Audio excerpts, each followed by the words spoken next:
What's up, guys? Derek here from The Scroll Effect, episode 2 of Everlasting Summer. Let's go. Bright daylight struck my eyes. At first, I didn't pay attention, as I wasn't fully awake yet. On their own, my legs carried me towards the door. Samyon? Damn, looks like I fell asleep and missed my stop. But there was no door. I looked around the bus, realized that it wasn't a good old worn-out Liazy. I don't know. Inside the bus was an Icarus model, a new one. I froze in shock. How? What? Am I dead? Have I been kidnapped? No, I must be dead. I like how he's so confident he's dead. I patted myself down feverishly, slapped myself painfully in the face a few times. I banged my forehead on the back of one of the bus seats. It's clear, either I'm still alive or you can still... Wait, it's clear, either I'm still alive or you can still feel pain when you're dead. Ooh, the humor kicks in. But how could this happen? Maybe I slept for too long and ended up at the bus depot. And then... what? Did they put me in another bus? I rushed out and took a look around. Greenery wherever I looked, tall grass on the roadside, trees, flowers, summer. But how? It was winter just a moment ago. My head was aching unbearably, as if it was going to explode. Slowly I began to remember.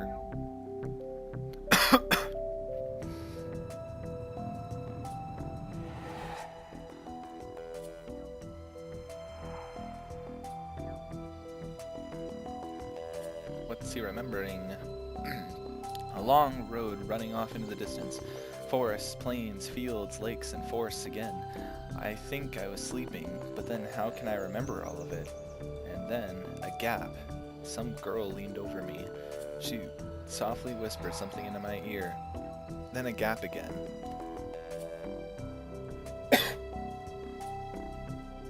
And then I woke up here. Who was that strange girl? Or was she just a dream? For some reason, thinking about her made me feel better and calm down a little. I felt warmth all over, coming from the inside. Could it be her who brought me here? Then I need to find her, and the best place to look for her is away from here. I rushed to the left, then to the right, then stopped, hesitated over where to go. Finally I ran in the direction from which the bus had probably came.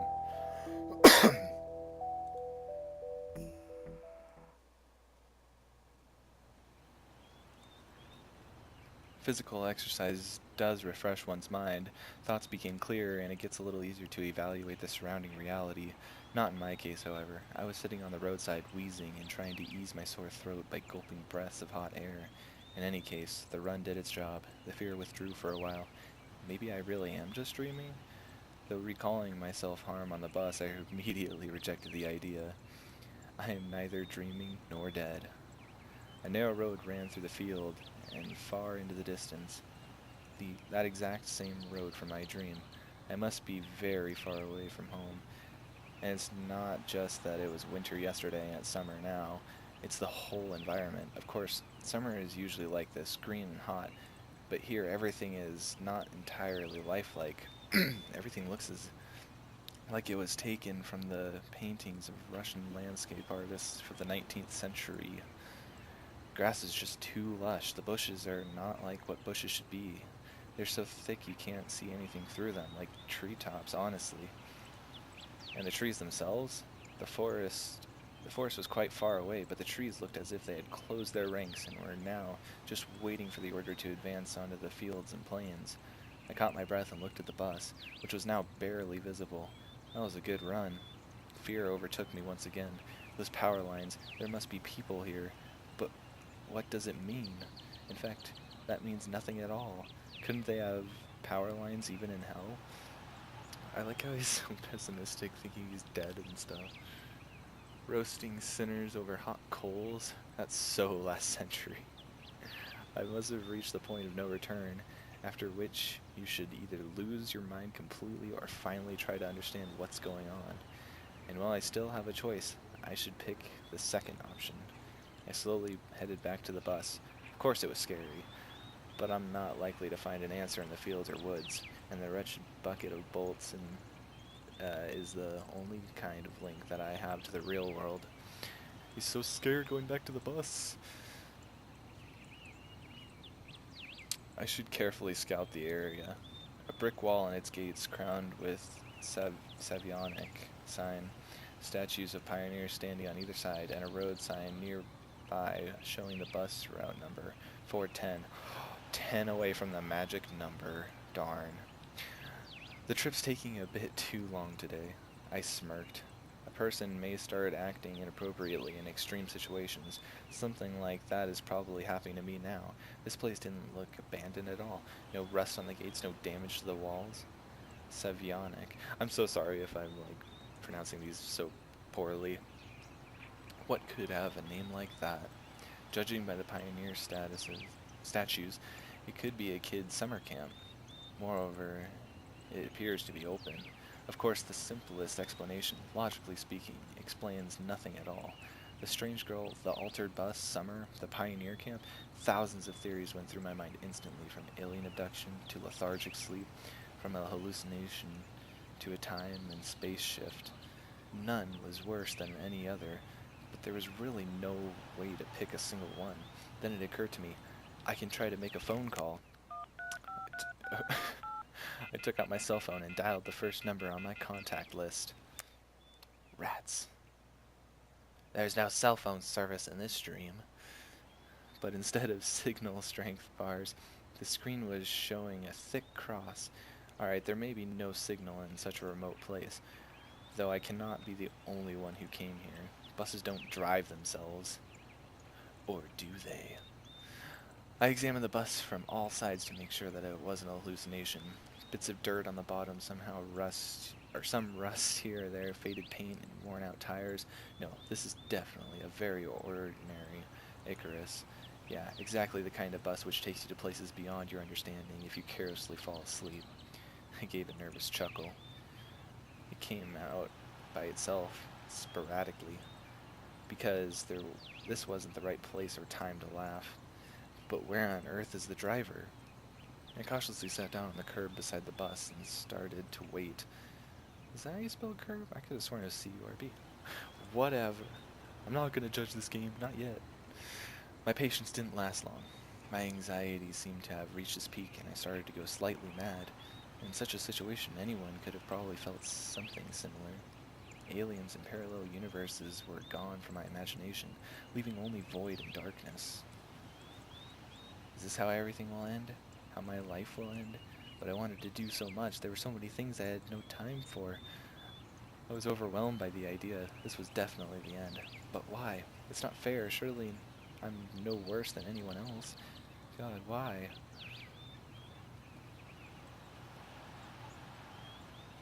Super long blink, just like the last episode. Tears were burning my eyes unbearably. I curled up and started rolling in the grass. Why? What did I do? Why me? Okay, I know that he's like in a panic mode or whatever, but I don't know people who like slap themselves on the bus and start banging their head on the thing and rolling around tucked in the grass. Just saying. But my cries were only heard by the speechless statues of the pioneers and a bird on a tree, which immediately flapped its wings and took off, crying out something in its own bird language, as if laughing at the idiot who dared to interrupt its after-dinner nap. I was left breathless from weeping and just lay quietly sobbing occasionally. After a while, I managed to pull myself together. My mind cleared up a bit, as if terror and fear of death gave me a little break. All in all, if someone wanted to kill me, what is all this for? It doesn't look like an experiment either. If this is just some crazy coincidence, then they're probably no threat. Anyway, for now it seems there's no danger. The panic was soon gone. Of course the blood was still pounding in my temples and my hands were still shaking, but at least I could think clearly now. Dang it. Right now there is nothing I can really change anyway. No matter how much I think or how mad I get, it would only make things worse. Until some actual facts appear, there's really no point in making guesses. In any case, I won't learn anything by lounging about here. This camp, if of course it really is a camp, looks like the only place where people could be, so I decided to go there, and hardly had I reached the gates when a girl came out from behind them. Ooh, hey, hey, hey, wearing a pioneer uniform. My logic didn't let me down this time. Then again, a pioneer uniform in the 21st century. Then again, a girl here. I froze, unable to take a step. I felt very much like running away, running as far as I could from this place, far from this bus, gates, statues, and far from this bloody girl with its siesta. Bloody bird, goodness. Just running, oh my gosh.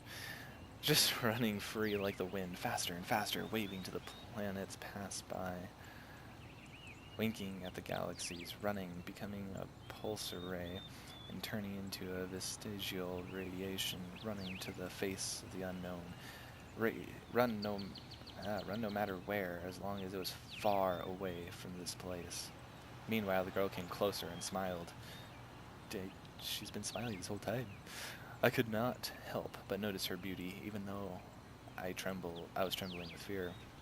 Human instincts work independent of consciousness, and while only 5% of the brain is responsible for cognitive processes, the remaining 95% are always busy sustaining life, and in particular ensuring stable functioning of the hormonal system.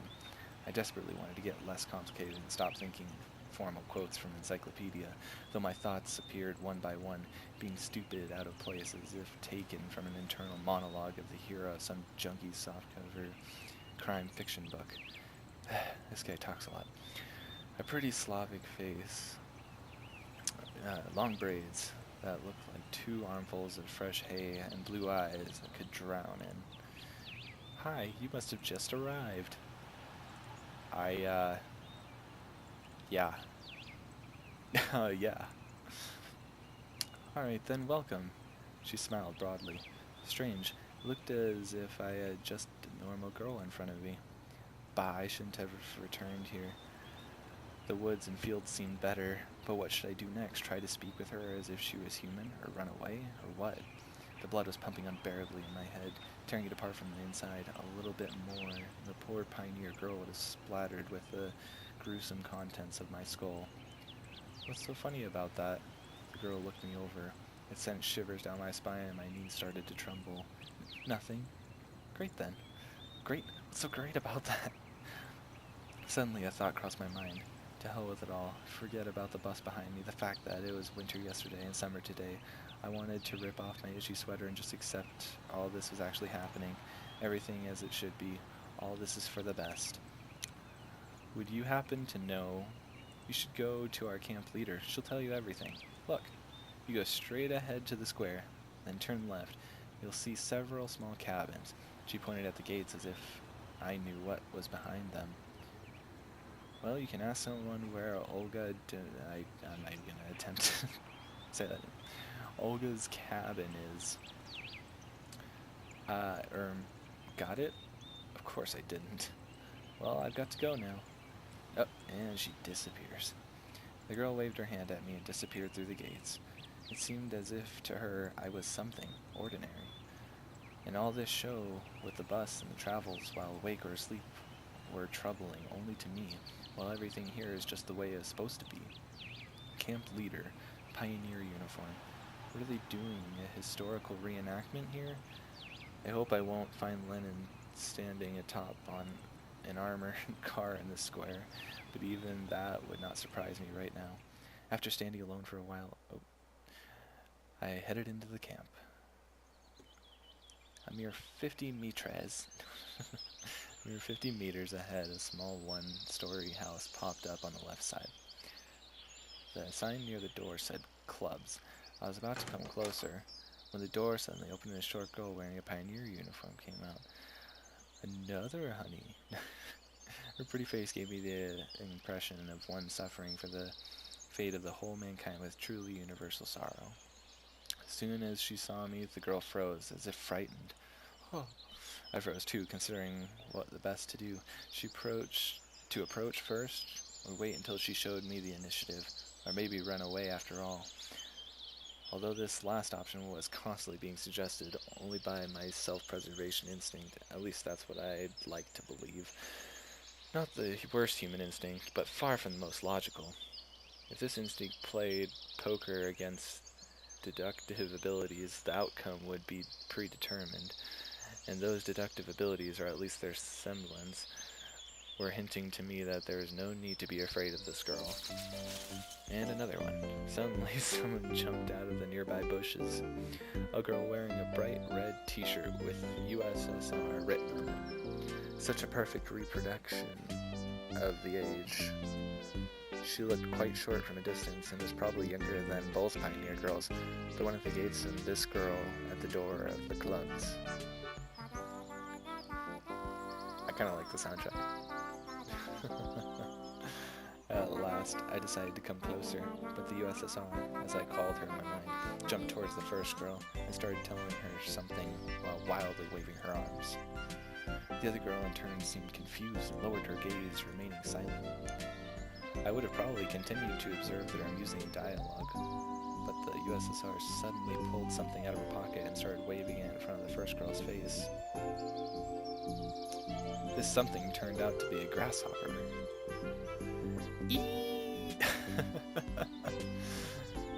The first girl squealed. She must not be too keen on insects. She instantly rushed off towards the place where Lenin presumably made his speech about the workers' and peasants' revolution. That is to say, towards the square.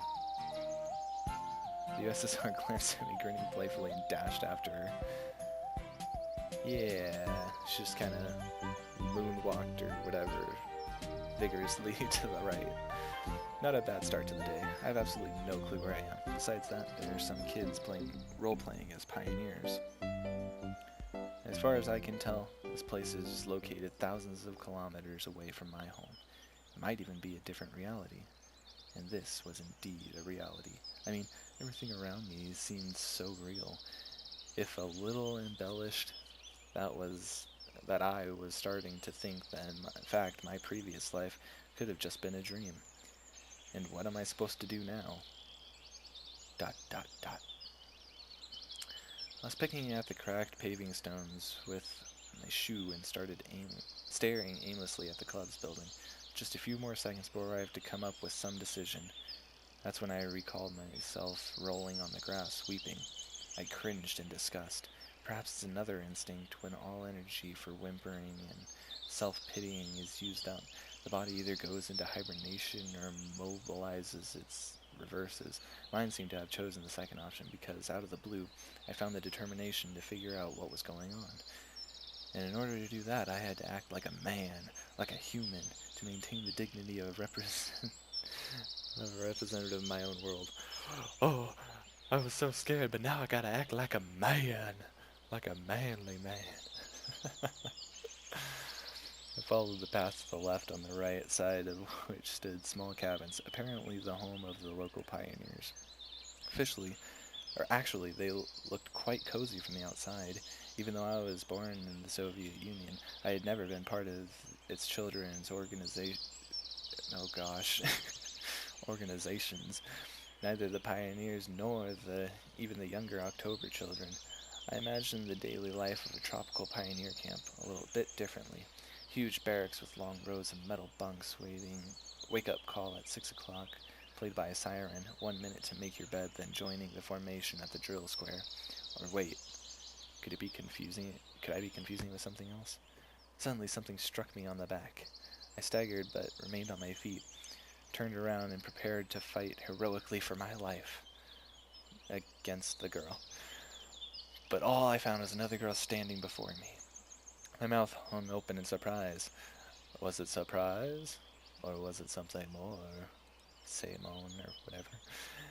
Pick your jaw up off the ground. I closed my mouth. The same pioneer uniform, but the way she was wearing it looked, let's say, provocative.